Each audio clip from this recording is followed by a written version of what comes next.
It was a rainy day. Large raindrops fell on the ground and on the people passing by on the avenue at that time of night. No one noticed the elderly lady who was walking slowly down the road.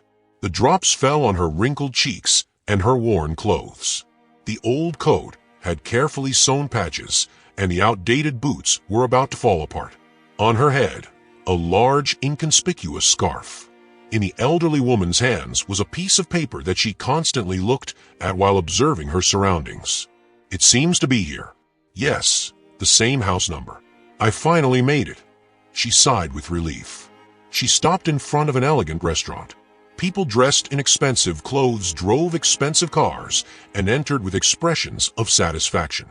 "Do you only have time to beg for money?" said one of the men, passing carelessly by the elderly woman. But she didn't seem to notice the unpleasant remark. She opened a large glass door, paused for a moment looking at the brightly decorated walls and exquisite furniture, and then walked to the receptionist's desk. A friendly girl who, a minute ago, was smiling kindly, wrinkled her nose and said reluctantly, "You must have the wrong address. Please leave the restaurant immediately, or I will call security." "Dear, I am not leaving. I reserved a place in advance and have money." The woman simply did not understand why she could not enter. "Are you kidding me? This is a decent place, not a place for people like you. Go away." The elderly woman froze in surprise. "Why am I being mistaken for a beggar? Yes, my clothes are old, but they're always clean and do not smell. My hair is clean, and I have never asked strangers for money, even in the hardest times," she thought. Her thoughts were interrupted by the harsh voice of the girl. "Richard, come here immediately." A young man in uniform stood near the receptionist. "What's happening, Carla? Is there a problem?" "Yes, look at this. She says she needs to come in here and has paid for a table. Do something." The security guard looked closely at the elderly woman, embarrassed. "Let's check what she is saying. Show me your reservation," he requested. The elderly woman carefully pulled a handkerchief from an inner pocket of her coat and began to unwrap it until a document appeared in her hands. "Here, take it." The woman handed her passport to the security guard. "So your name is Marta, 80 years old." The man was surprised. "Perhaps you misunderstood. This is not a restaurant for people like you. It's better to leave her outside." Carla objected defiantly. "No, I need to go to this particular restaurant." "Check. I made a reservation," asserted the elderly lady. The guard dialed the number, and the response was surprising. Yes, indeed there was a reservation and even paid for. "But I'm sorry, this is an elite restaurant visited exclusively by wealthy and respected people of the city. We don't want you here." The receptionist intervened again. The woman felt very offended to hear that. "Why are these people treating me like this? I haven't done anything wrong to them. There was never anything like this in my youth. We always supported each other, for better or for worse," Marta thought. She knew why she was there and was not going to back down. "I didn't come here to eat. I need to see the owner." The receptionist and the security guard were perplexed. The receptionist was furious when she saw the elderly lady silently take her reservation and begin to climb the long stairs. "Don't you realize what's going to happen when she approaches the guests?" she angrily asked the guard. "What am I going to do?" "Don't worry. The director will expel her instantly, and we too. You don't know how hard I work to have a job here, and I don't want to lose my job because of some old lady. I will call the director and inform him. What kind of day is this? I wonder why she came here." Marta struggled to climb the stairs. The effort made her legs ache. Finally, that endless staircase ended. She sighed. The woman opened a heavy door and found herself in a large, crowded hall. The many bright lights, in the form of colorful lights hanging everywhere, made Marta close her eyes. Decorated tables overflowed with all kinds of food.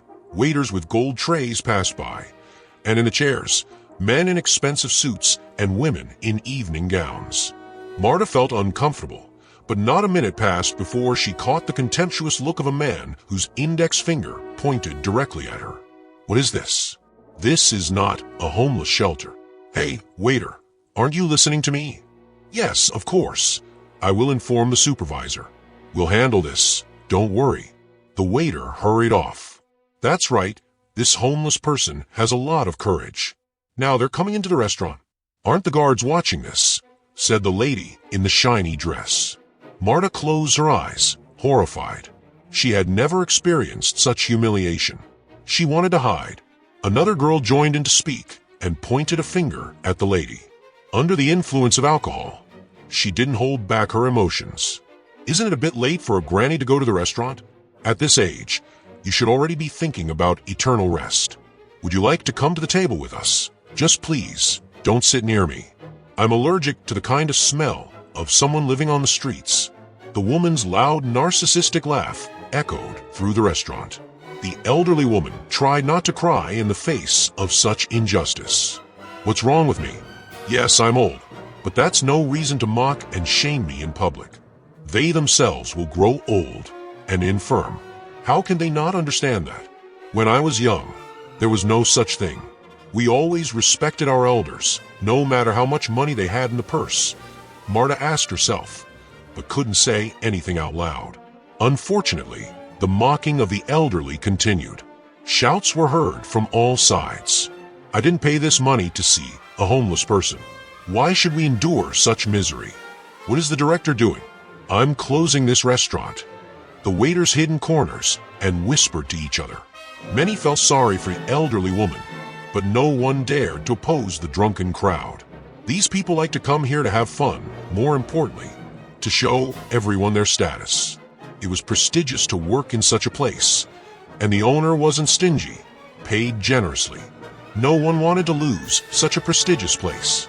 Only one girl, a waitress, was very upset. She hated seeing a woman insulted just because she was elderly and didn't wear expensive clothes. Aren't they human beings? How can you mock an elderly person like that? I'll go right away and talk to the restaurant director. Tell him what is happening here, she said firmly. You won't achieve anything with that. The director will support the guests anyway, because they bring profit to the restaurant, and the woman will be expelled. No one wants her here. You haven't been working here even for a week. Perhaps you shouldn't take that risk. The entire wait staff knows.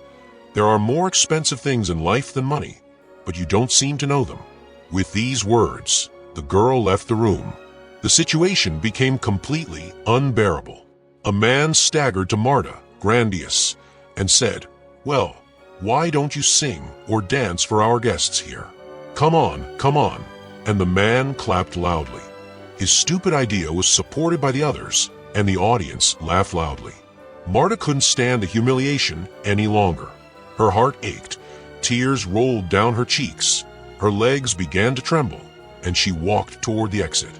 Before she even took a few steps, the door to the hall opened, and a tall man appeared at the threshold. He looked questioningly at those seated at the tables and shouted loudly, "Ladies and gentlemen, what's going on? Is everything all right?" Marta couldn't take her eyes off the man who had entered, as if paralyzed. "Lucas, dear, you've grown up, matured, and look so much like your father, the same eyes and chin."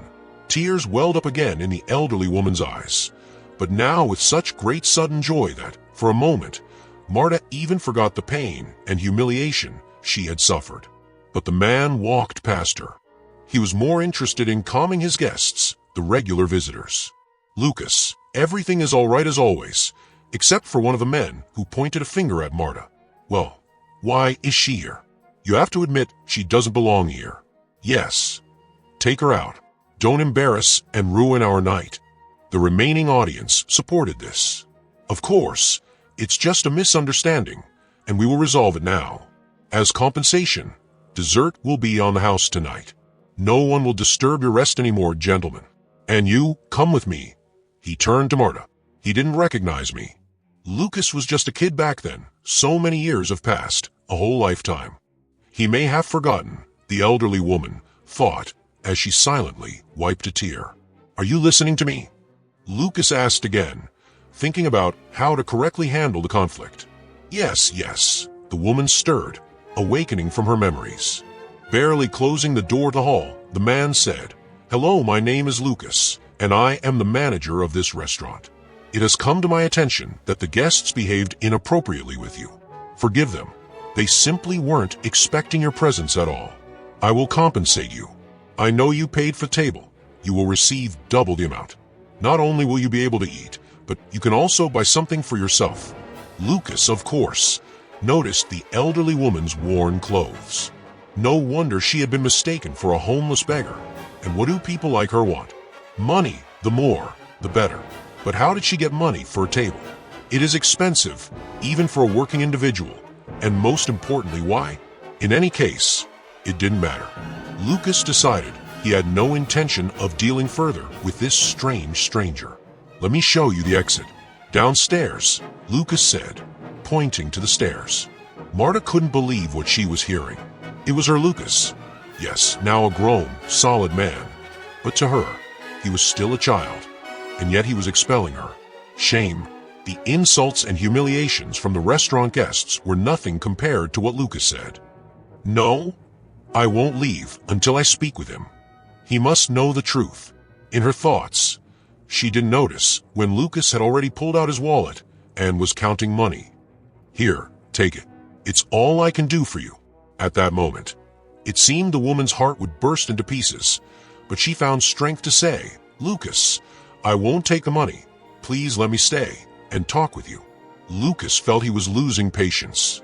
"I have this homeless woman in my office, and I don't know how to get rid of her," he thought irritably. He felt that he was becoming nervous. It wasn't in Lucas's nature to waste time and small talk with complete strangers. "Sorry, I'm a very busy man. I don't have time to talk with strangers." "Don't take it the wrong way," said the man. "I'm not a stranger. I am your mother." The elderly lady barely contained tears once again. The manager Carla and the security guard Richard exchanged glances. "I told you she was unsuitable. You shouldn't have let her in." Lucas didn't believe the woman's words. "Look, this is too much. Why are you telling lies? What you're saying is false. My mother died years ago. As for the money, it's your right, take or leave it, but I will have to ask you to leave the premises. Richard, deal with her."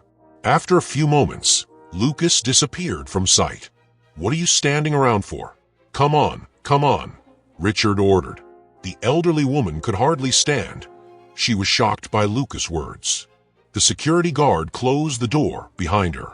The exhausted lady sat down on a nearby bench and cried. It was dark outside, everything was ruined, and she had saved up for so long, from her small pension, to pay for a place at the restaurant where her son worked. Finally, the much-anticipated day had arrived. In the morning, Marta imagined the moment when she would see her son, tell him everything, and be able to at least occasionally see him while she was still alive. In her excitement, the woman didn't even notice the unpleasant wind that had arisen in the evening. Her hands were frozen, and her old gloves had disappeared. Perhaps she had lost them, but what did it matter now? Thought the elderly lady, stuffing her hands in the coat pockets. Suddenly, in one, she found an envelope. "How could I forget? There's a photo of Lucas as a baby in this envelope. He's 6 here. He must remember himself. Then he will listen to me," exclaimed the poor woman. After the humiliation and insults she'd suffered, she hadn't shared the most important thing with her son. Marta decided to wait until he left work, and then finally talk to him. How much time passed? It seemed to her like an eternity had passed. Finally, the door opened. Lucas and a few others exited the restaurant. He had already opened the car door, saying absent-mindedly for the driver to head home. "Wait, dear," the lady shouted with the last of her strength. "You again. Listen, go quietly, otherwise I'll have to take extreme measures. I'll have to call the police." Lucas responded unwillingly, getting into the car. "Let's go." But he stopped when he saw the photo in the woman's hands. The man exited the car and asked, confused, "Where did you get this photo of when I turned 6? A photographer came to visit us, and we took a picture as a keepsake. Don't you remember that?" Lucas pondered and said, "I had 2 photos, but the second one went missing." "Luckily, it didn't go missing," the lady replied confidently. Lucas knew that this photo had been with him at the orphanage, then with the family that took him in, and is now in an old photo album. "But how was I told my mother died of a heart attack?" Lucas wondered but found no answer. "Hey, you are completely frozen. Let's go. I'll buy you tea and we'll talk." Lucas suggested. The woman happily agreed. Marta was happy to finally be talking with her son. But if the old woman's heart was calm, something strange was happening inside Lucas's spirit.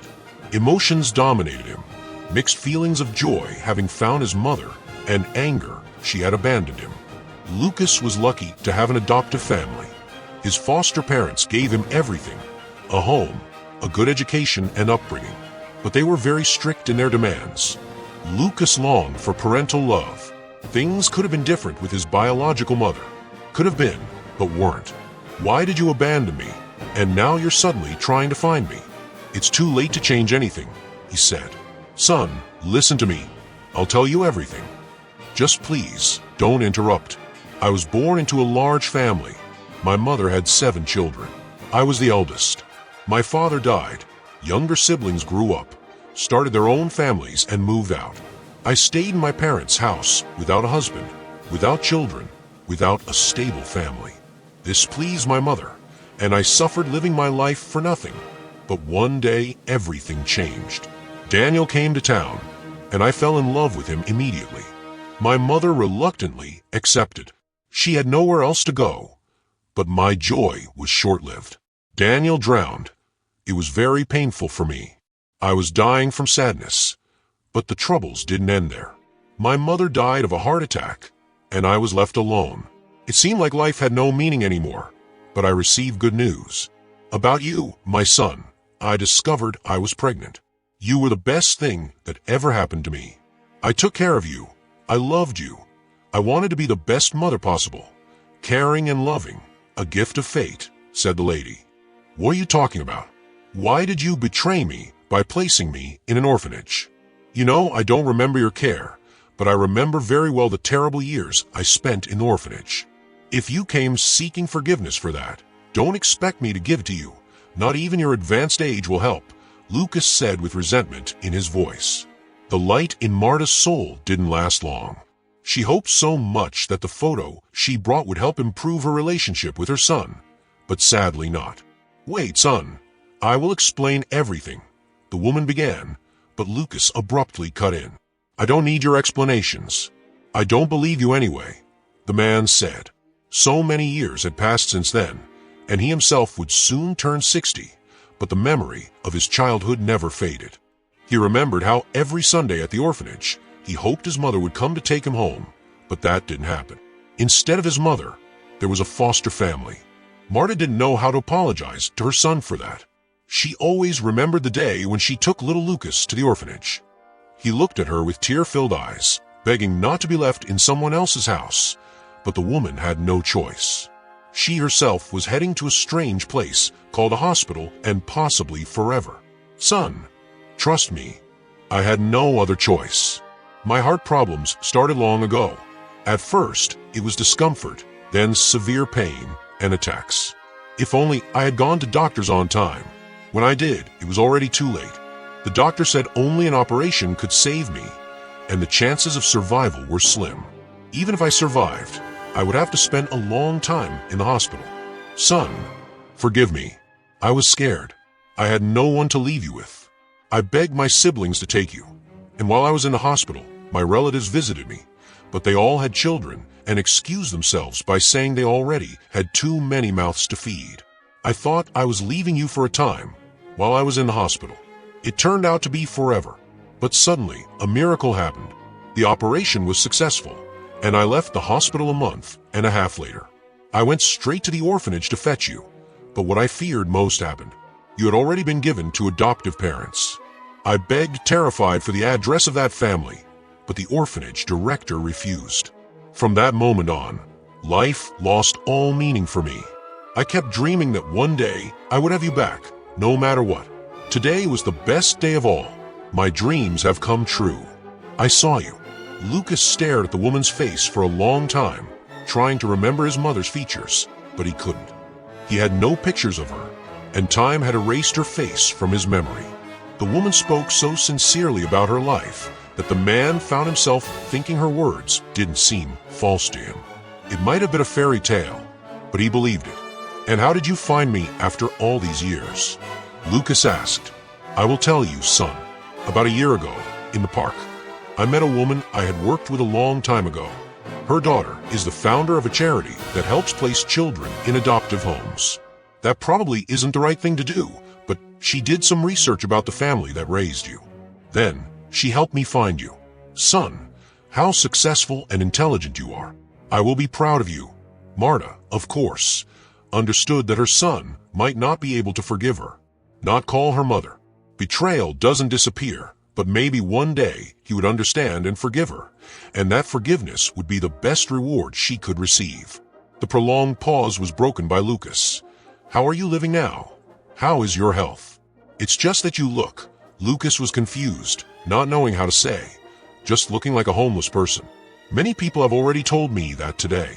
I lost my parents' house, my sister's sons, my nephews tricked me and took my place, but I do have a place to live. I rent a small room. Don't worry about me, son. The important thing is that you're doing well. They didn't notice how much time passed while they talked. It was getting dark outside and still raining. Can I give you a lift home? Lucas asked suddenly. Yes, of course, son, the woman agreed. Stop right here. I'm near. Only a few minutes, Marta said hastily. Are you sure? Maybe I should walk you, the man suggested. Don't worry. Thank you for listening to me. I'll pray for you for the rest of my life. Marta told Lucas the whole truth, but hid one thing she was ashamed to speak of.